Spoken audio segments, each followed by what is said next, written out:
গোপালগঞ্জ যেন আজ রণক্ষেত্রে পরিণত হয়েছে। চারদিকে হামলা, ককটেল আর বিস্ফোরণের গন্ধে আকাশ ভারী। সকাল থেকে জাতীয় নাগরিক পার্টি এনসিপির সমাবেশকে কেন্দ্র করে চলছে এমন অনাকাঙ্ক্ষিত ঘটনা।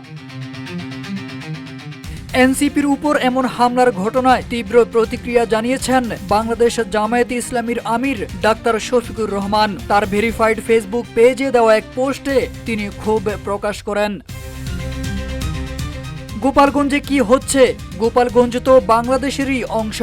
এমন ক্ষোভ প্রকাশ করে তিনি বলেন, এনসিপির নেতৃবৃন্দ স্বাভাবিক নিয়মে সমপর্যায়ের প্রশাসনের সঙ্গে পূর্ব থেকেই আলাপ আলোচনা করে তাদের কর্মসূচি বাস্তবায়নে সহায়তা চেয়েছেন। এটি তাদের রাজনৈতিক অধিকার।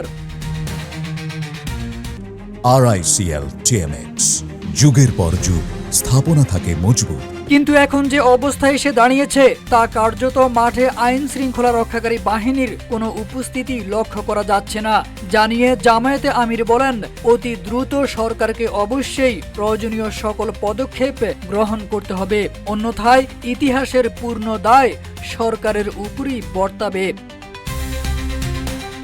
তারেক আজিজ খান, রূপালী বাংলাদেশ।